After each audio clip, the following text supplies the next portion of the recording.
She took a job cooking for cowboys on a ranch, not knowing one of them owned the land they stood on.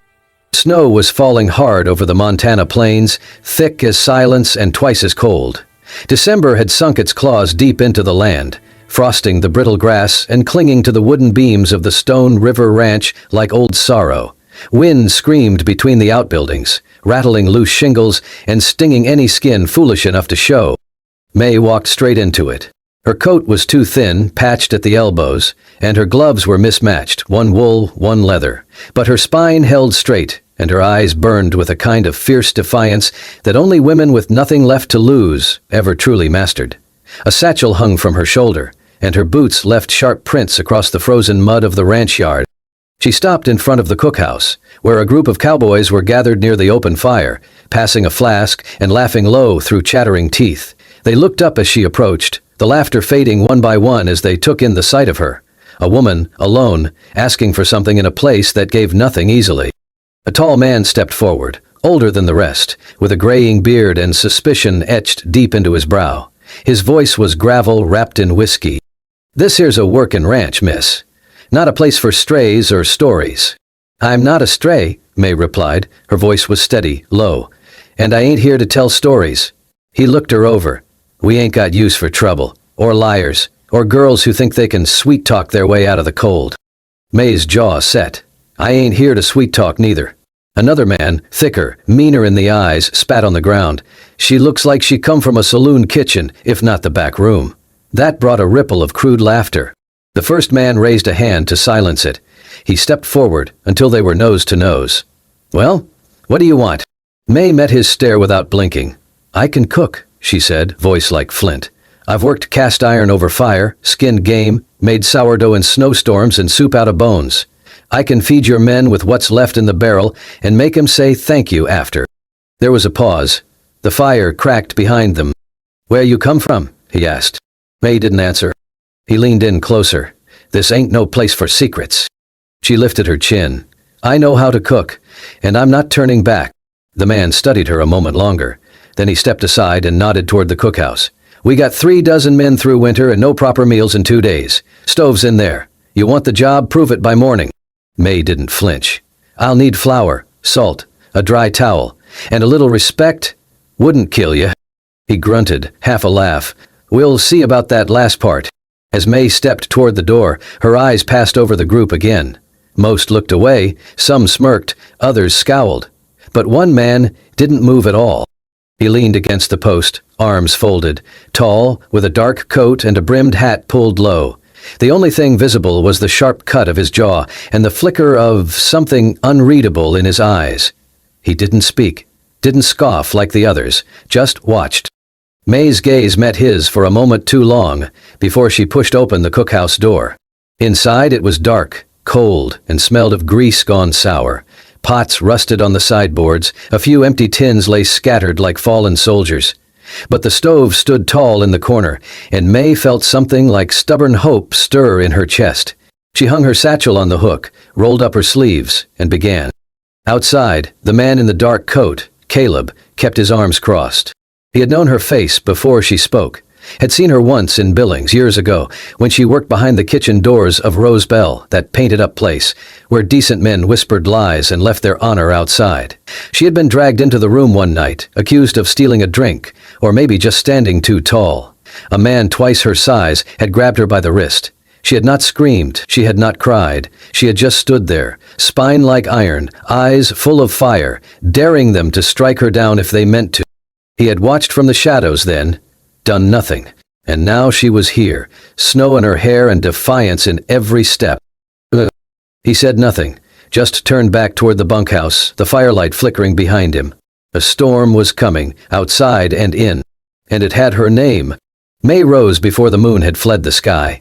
The cold bit into her bones as she pulled on her boots and coat, the same threadbare one she had arrived in. Snow had drifted against the cookhouse door overnight, and it took her shoulder and a hard push to open it. Inside, the air was colder than outside until she got the stove going. She chipped ice from the water barrel, fed the fire with pine kindling, and waited until the heat began to chase the breath fog from the air.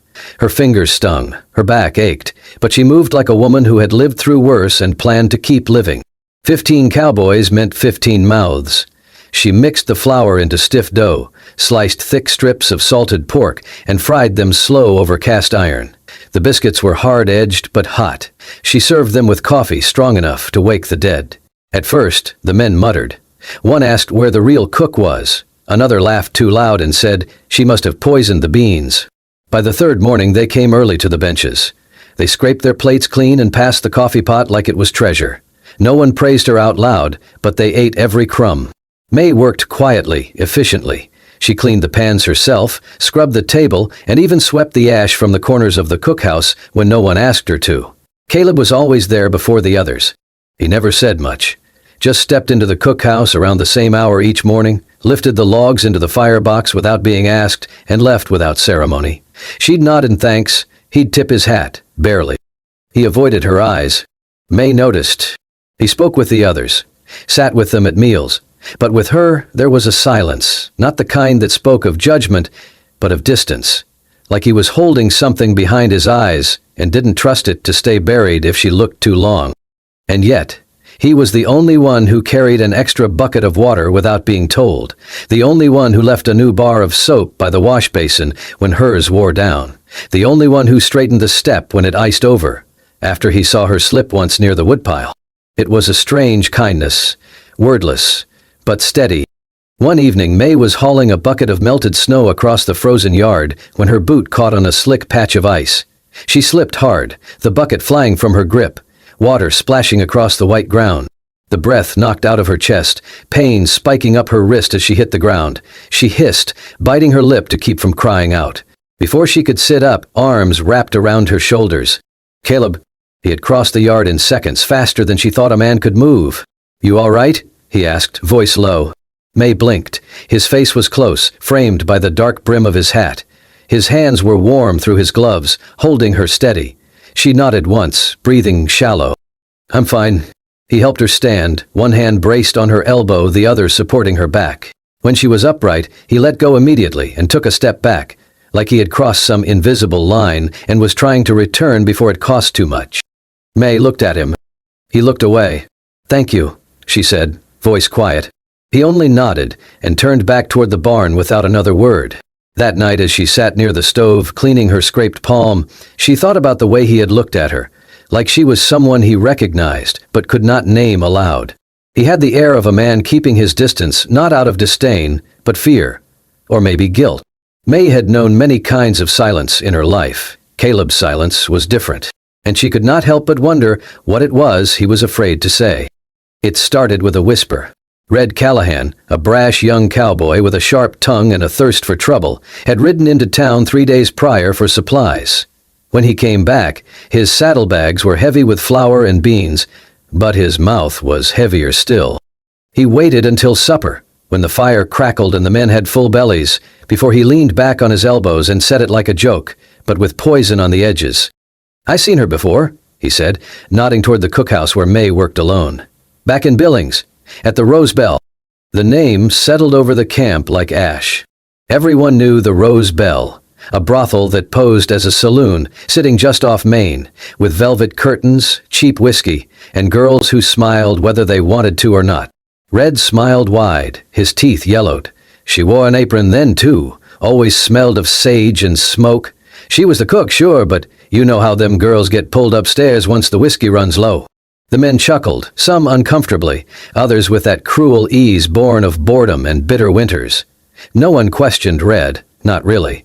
They just let the words take root. May didn't hear it that night, but she felt it the next morning. The Cowboys filed into breakfast slower than usual. They didn't meet her eyes. The usual clatter of metal and voices was muted. One man coughed, muttered something under his breath. Another set his plate down near the door, not at the table. They were polite, but they were no longer kind. And May knew. She knew that look, the sideways glances, the lowered voices, the way good men became strangers once they thought they knew a piece of your past. He did not say a word. She stirred the beans, sliced the bacon, served the coffee. Her hands worked the same rhythm, but her shoulders had stiffened. The smile she sometimes wore, thin but real, was gone. Her eyes stayed low. At noon, no one sat beside her near the fire. At dusk, no one asked if she needed help with the water buckets. And yet, she said nothing.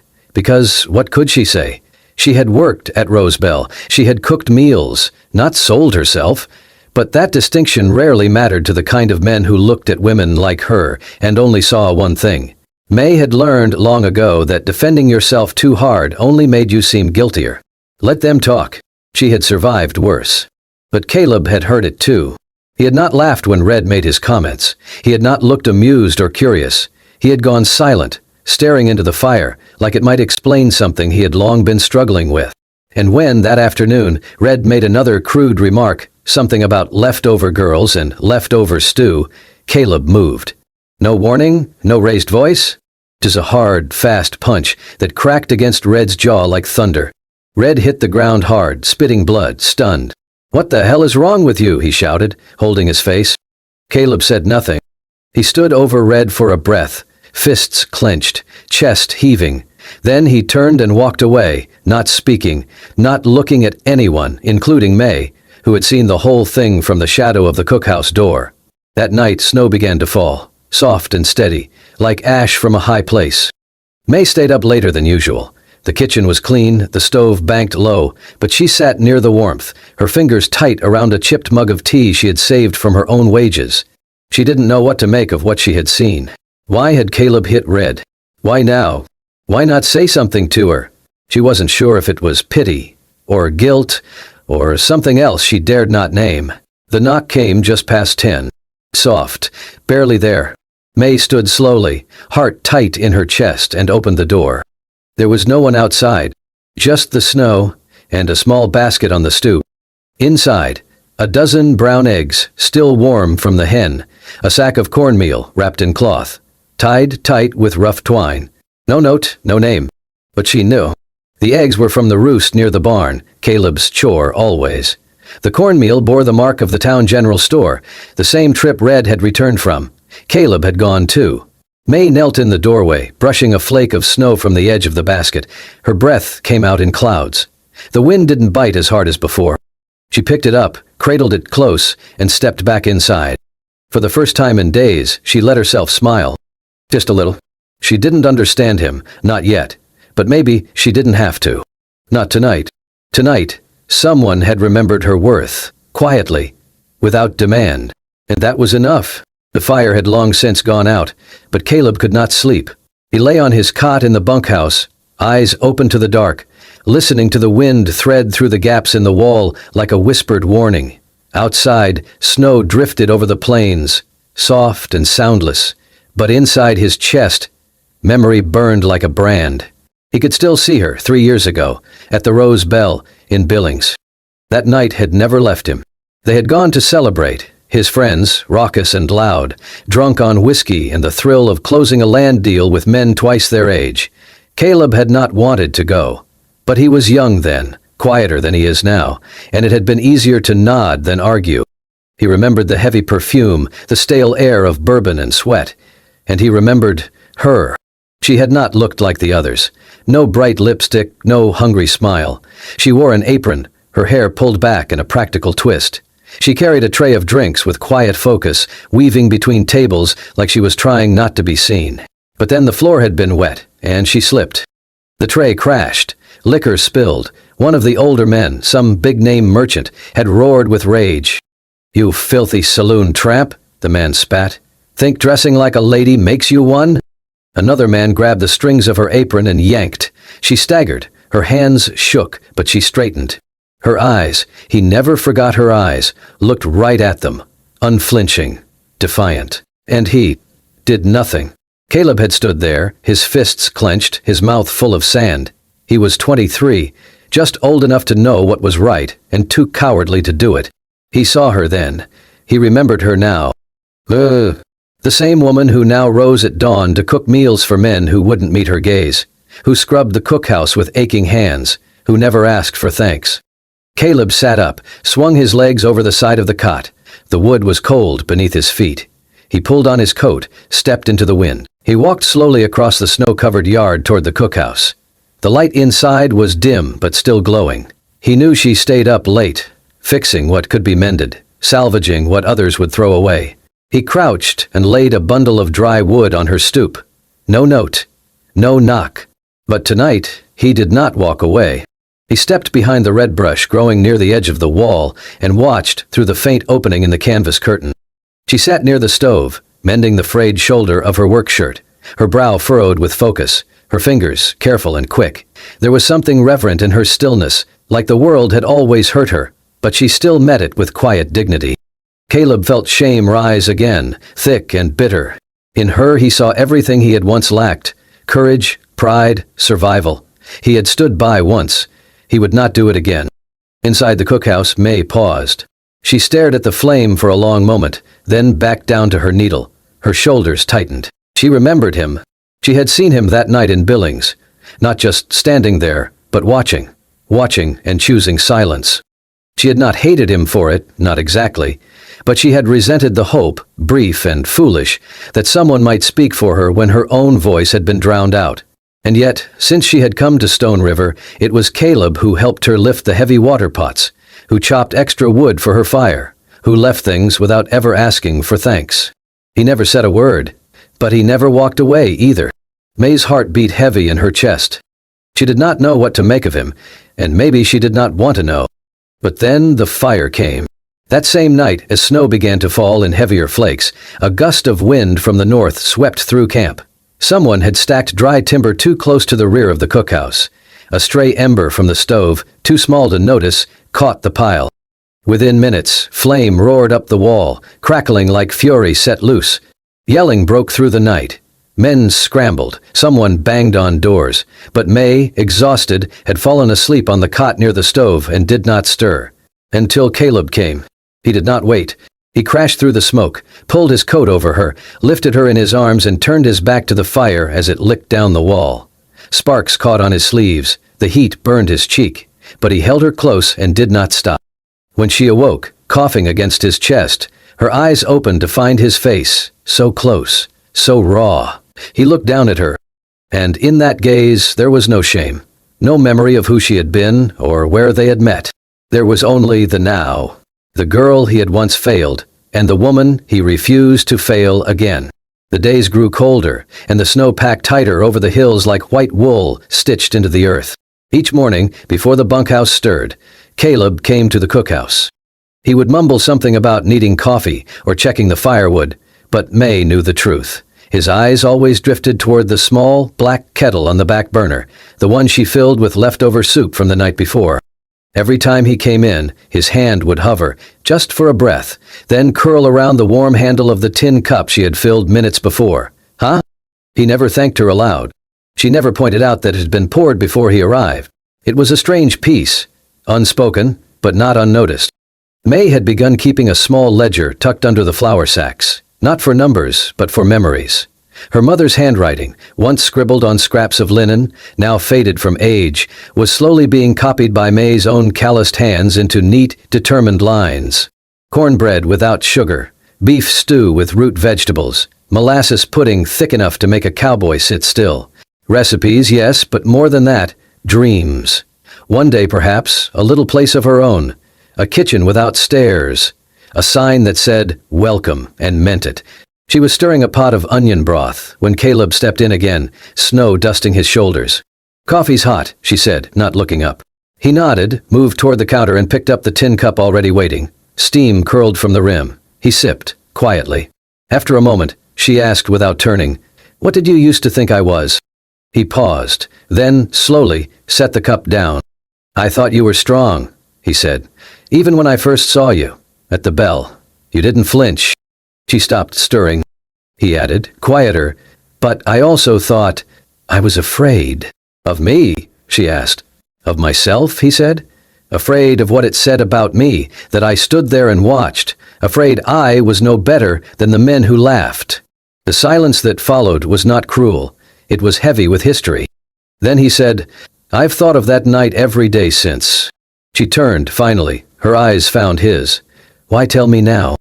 "Because I owe you more than soup and split wood." May stepped forward, wiping her hands on her apron. "Is this what you do, carry guilt and hope it turns into redemption?" Caleb winced. "I do not know what I am doing. I just know I want to be something better than I was." She studied him, The man who had become less of a mystery and more of a question. And maybe that was why she asked gently, "So who are you now, really?" He hesitated, then exhaled slowly. "I am Caleb Stone." May blinked. "Stone?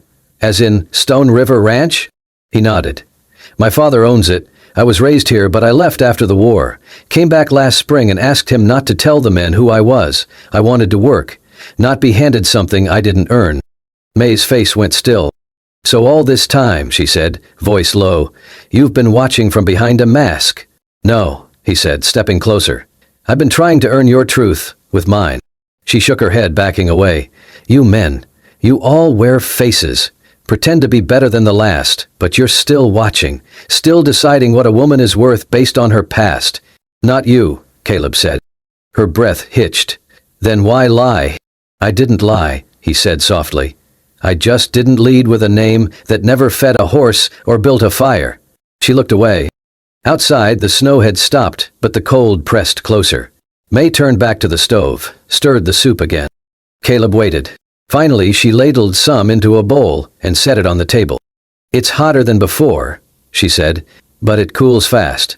He sat, slowly, took the spoon in hand, and with a gentleness she hadn't expected, he said, "So do most things worth waiting for." May said nothing. But she did not leave the room, and she did not turn away. The dawn was a pale smear across the snow, barely breaking the long shadow of the ridge, when May packed her things into a canvas satchel. Her hands moved in practiced silence, folding her one spare apron, tying a scarf around her hair, tucking the leather-bound cookbook beneath her arm. She left the fire untended, the coals cold from the night before. Her boots crunched softly as she crossed the frozen yard. The bunkhouse was still quiet. Even the horses had not begun their restless stamping, just wind whispering, like regret. May paused by the cookhouse door, her gaze sweeping the porch where Caleb sometimes stood before sunrise, pretending to sip coffee. There was no sign of him. She let out a breath. Her heart didn't ache. It burned, like something was being torn from bone. Inside, the shelves still held her jars of pickled onions, her spices wrapped in waxed paper, a loaf of bread cooling too slowly to matter. But it was not hers. It never had been. This had always been someone else's ranch. Someone else's fire. She left her key, just a bent nail on a string, hooked beside the stove, and she walked out. Caleb did not sleep that night. Snow had started falling again, dry and restless, flitting in thin flurries that caught in his hair and melted down the collar of his coat. He stood outside the dark cookhouse for hours, watching the smokeless chimney, the still windows. He had said nothing when she left. Not because he did not want to stop her, but because he knew how many men had tried to trap her in soft words. He would not be another. Instead, he stayed up, hollowed by silence, thinking of everything he should have said and never did. The fire in his chest was not just guilt. It was the ache of a man who had come too late, with too little. When the snow thickened, he turned inside, sat at the narrow table May had scrubbed clean every morning, and reached for the old book she always kept near the flour sacks. Her mother's recipes, her dream. He hesitated, then tore a page from the back, a blank one, and began to write. The letter was short, but it cost him more than anything he had spoken aloud. If I were someone else, if time could be rewound like a reel of thread, I would be the man who knelt to wipe that floor for you, not the man who watched and turned away. You stood taller than I ever have. You still do.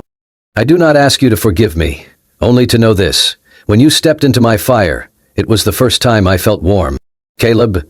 He folded the letter carefully, slid it inside the front cover of her cookbook, and left it on the edge of the kitchen table, where she would not miss it if she ever came back. But he did not expect her to. Not after everything. May found the letter on the third night.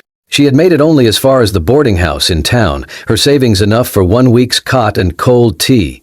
The cookbook had been tucked into her bag, unread, unopened, until now. She had been trying to rewrite a new soup on the last page when she felt the thin edge of paper slide free. She unfolded the letter slowly, read it twice, then pressed it to her chest and closed her eyes. Outside, the snow howled against the thin window panes. Wind screamed like a storm without end. But inside her, something softened. Not the pain, that would take time, but the belief that maybe, just maybe, not every man was too late. Some just needed a fire they could not ignore. The sun spilled gold over the Montana plains, soft and slow, warming the wood beams of a small building nestled beside the old trail, once used by cattle drives, now leading to something gentler. A carved sign swayed above the door in the breeze. May's table. The front porch was wide, with benches where old cowboys smoked their pipes and kids giggled over biscuits with jam. Inside, the air always smelled like cinnamon and smoked pork, and the walls held shelves of books and jars of preserves. The long wooden counter held a fresh pie every morning, and behind it, always, was May. Her hands were firm, her laughter easy now. She no longer flinched at raised voices or loud boots. She wore her apron with pride and kept a painted tin by the window, labeled Dreams, where she taught local girls to save what little they had for something that mattered. Outside, Caleb dug in the herb garden, his sleeves rolled up, hands thick with soil. He spoke to the basil like an old friend and trimmed the tomatoes with the care of a man who knew what it meant to start over. He still did not speak much, but when he looked at May, it was without shame or shadow. Every Saturday, children from the village gathered by the back door. May taught them how to knead dough, how to tell when the oil was too hot, how to laugh when flour landed in your hair. She told stories while she stirred the stew and never once mentioned the past, unless someone asked. Sometimes travelers would stop in. A stranger, catching wind of the place, would lean across the counter and ask, "Ma'am, you sure do cook like you've been doing this forever. Where'd you learn?" May would wipe her hands on her apron, glance at Caleb as he sliced onions behind her, and smile. "I used to cook for drunks who never knew my name," she'd say, "but now, I cook for a man who looks me in the eye." And that was enough. No one asked again. The day of their wedding was small. The meadow was quiet, lit by late spring sun, wildflowers nodding in the breeze. May wore a dress she had sewn herself, nothing fancy, just cream linen and a blue ribbon Caleb had found washed up in an old drawer. He wore his best shirt and his quiet smile. They stood beneath a crooked oak, with 2 witnesses and a preacher who barely cleared his throat. But the Wong moment lingered longer than any sermon. At the end, Caleb reached into his coat pocket and pulled out a handkerchief. Not lace, not silk, just soft cotton, embroidered with one word in faded red thread. "Forgiven." He tied it gently around May's wrist, like a vow that needed no voice. She looked up at him, her eyes bright with something that had nothing to do with tears. "Thank you," she whispered. He shook his head. "No," he said. "Thank you for staying when I gave you every reason not to." They turned together toward the trail, hand in hand, sunlight catching the embroidery on her wrist. They had no need to run anymore. They had built something that could not be burned, not by fire, not by shame, not even by memory. And that was the beginning of everything. Thank you for joining us on this journey, through the smoke of old kitchens, the silence of regret, and the quiet grace of redemption. May and Caleb's story reminds us that the past does not define who we are, but what we choose to become. That love, real love, does not ask for perfection, only truth, and the courage to stand beside it. If this story moved you, there are more waiting in the wild. Subscribe to Wild West Love Stories for unforgettable tales of grit, passion, and second chances, set in a land where the wind speaks of old scars, and every heart has a frontier. Hit that subscribe button, ring the bell, and ride with us, where love ain't always pretty, but it's always worth it.